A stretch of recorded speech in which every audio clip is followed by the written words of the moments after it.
নমস্কার বন্ধুরা, আমি দীপা। আমার নতুন একটি ভিডিওতে তোমাদের সবাইকে স্বাগত জানাই। তো দেখো, সকাল সকাল লেগে পড়েছি কাজে। আমি উনুনে ভাতটা করব জন্য হাঁড়িতে মাটি লাগিয়ে নিচ্ছি। আর এদিকে যেন আমার শরীরটাও ভালো নেই, প্রচণ্ড জ্বর সর্দি কাশি হয়েছে। তো ওই জন্য গলার ভয়েসটা ওরকম লাগছে। আর এই ভিডিওটা জানো তো শনিবারের, আমি এডিট করতে পারিনি শরীর খারাপের জন্য, আর ওই জন্য ছাড়তেও পারিনি ভিডিওটা। তো তোমরা একটু কষ্ট করে দেখে নিও। এবার দেখো, আমি ভাতটা বসিয়ে দিচ্ছি। আর এই উনানটা যেন তো খুব সুন্দর জ্বলে। আমাকে এক বোন কমেন্টেও বলেছে, দিদিভাই তোমার উনানটা খুব ভালো লাগে। তো তোমরা এত সুন্দর সুন্দর কমেন্ট করো, আমার না খুব ভালো লাগে। তো আমি ঠিকমতো ভিডিও করতে পারছি না শরীর খারাপের জন্য। আর উনানটা না আমাকে এক পাশের বাড়ির কাকিমুনি বানিয়ে দিয়েছিল। তো খুব সুন্দর জ্বলে উনানটা। বেশি দিন হয়নি বানানো, এই 1.5-2 মাস হবে মনে হয় বানিয়ে দিয়েছিল। আগে ওই সাইডে যে হলুদ ড্রামটা দেখতে পাচ্ছ, ওখানে একটা বড় উনান ছিল। তো ওই উনানটাতে আগে মাঝে মধ্যে রান্না টান্না করতাম, কিন্তু উনানটা অনেকটাই বড়, আর বৃষ্টি আসলে জল পড়তো, ওই জন্য উনানটা ভেঙে ফেলা হয়েছে। আর তারপরে এই উনানটা করা হলো।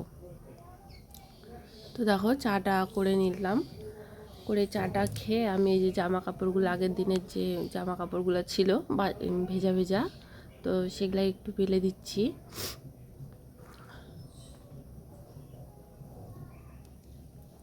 আর আমি যে কথা বলছি, আমার কথা বলতেও মানে কষ্ট হচ্ছে, মনে হচ্ছে কাশি উঠবে। আর এই যে সাদা যে থালাপোষটা দেখছো উলের, এটা কিন্তু আমি বানিয়েছি, জানো তো। আমি এরকম অনেক কিছুই বানাতে পারি। এই যে হলুদ যে ঠাকুরের আসনটা বানিয়েছি, এটাও আমি বানিয়েছি। আমি এরকম টুকটাক অনেক কিছুই বানাতাম, কিন্তু মাম্মা এখন যে দুষ্টুমি করে, মাম্মার জন্য বানাতেই পারি না আমি। তারপরে যে চটের উপরে এরকম আসন, অনেক কিছুই বানিয়েছি। তো এগুলো মেলে টেলে দিয়ে যে সমস্ত শুকনা জামা কাপড় ছিল, আমার নাইটি, মাম্মার জামা কাপড়, এগুলো একটু ভাঁজ করে নিচ্ছি। কারণ ঘরটা ক্লিন থাকলে পরে মনে হয় সব কিছুই ভালো লাগে, মনটাও ভালো লাগে। আমি ওই জন্য সবসময় ঘরটর টিপটাপ করে রাখার চেষ্টা করি। আর মাম্মা তো প্রতিদিন যা দুষ্টুমি করে, মানে ছিটাতেই থাকে জিনিসপত্র, ওই ছিটায় আর আমি গোছাতেই থাকি। আমাদের ওই কাজ, মাম্মা ছিটায় আর আমি গোছাই। তো এখানে মাম্মারই বেশি জামা কাপড়, আমার জামা কাপড় কমই আছে। আর বড় মেয়ের 2-1টা জামা আছে। আর বাড়িতে ছোট বাচ্চা থাকলে জানোই তো কত জামা কাপড় বেরোয়, আমাকে প্রতিদিনই জামা কাপড় কাচতে হয়।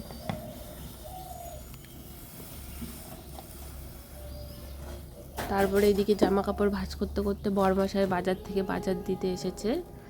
আর এদিকে দেখো, আমাকে শাক, ফুলকপি, টমেটো দিয়েছে, কিন্তু পনির দিতে ভুলে গেছে। তা আমি আবার বলবো পনির কই, পনির নিয়ে আসুনি, তখন আবার পনির দিবে, ভুলে গেছে ফোনে কথা বলতে বলতে।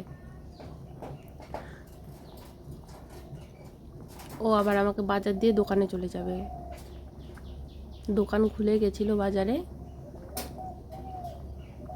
দেখো, বড়মশাই তো আমাকে মানে বাজার থেকে সবজি কিনে দিয়ে চলে গেল।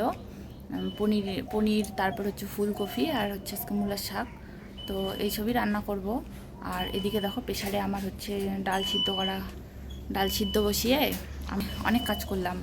যেমন বাসন মাজলাম, কাপড় কাচলাম, ঘর মুছলাম, জামা কাপড় গোছালাম, অনেক কাজ হয়ে গেল। আর ওইদিকে মাম্মা এখনও ঘুম থেকে ওঠেনি আজকে, মানে 2টো ফ্যান চালিয়ে দিয়েছি। আর আমাদের ওই বড় ঘরটা না মানে বেশ ঠান্ডা, তো গাছ আছে উপরে, গাছের নিচে হচ্ছে ঘর, তো বেশ ঠান্ডা ঠান্ডা।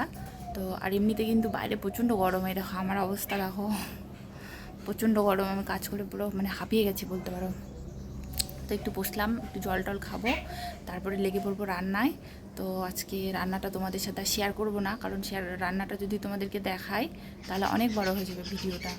তো চলো রান্নাটা করে নিই, আর এদিকে মামাকেও একবার দেখে আসি, তো তারপরে তোমাদের সাথে আবার কথা হচ্ছে। তো দেখো, আমার রান্না কমপ্লিট। এই যে মাম্মাকেও স্নান করাই দিয়েছি, মাম্মা পনির খাচ্ছে। তো আজকে যেহেতু শনিবার, আমাদের নিরামিষই হয় শনিবারের দিন। তো চলো আজকে দেখাই আমি কি কি রান্না করলাম। এই দেখো, ডাল করেছি, আর এখানে আছে শাক, আর মামার জন্য কটা পনির রেখেছি, টমাটোর চাটনি, গরম করে মা, আর এখানে আছে হচ্ছে পনিরের তরকারি, এই যে, আর এটা ভাত। তো আমি এগুলো এখন পরিষ্কার করে নিব, এই যে গ্যাস ওভেন যত কিছু আছে পরিষ্কার করে নিয়ে স্নান করব, স্নান টান করে পরে তোমাদের সাথে দেখা হচ্ছে আবার। আজকে যেহেতু তাড়াতাড়ি রান্নাবাড়ি হয়ে গেছিলো, ওই জন্য ভাবলাম বাড়িঘরটা একটু মুছি। বৃহস্পতিবারের দিন বাড়িঘরটা মুছতে পারিনি। তো আমাদের বাড়ি থেকে যে কাকিমুনিটা মার জল নিয়ে যায়, মানে ভাতের মার, সবজির খোসা, সেই কাকিমুনিটার বাড়ি গিয়ে একটু গোবর নিয়ে আসলাম বাড়িঘর মুছবো জন্য। আর এদিকে দেখো মাম্মাকে কোলে করে নিয়ে গেছিলাম, মাম্মা কোল থেকে তো নামতেই চায়নি, কোলের মধ্যেই ছিল। আর এদিকে দেখো একটা বাইক আসছে জন্য মাম্মা এসে আমাকে চিপে ধরলো, ও বাইক দেখে খুব ভয় পায়।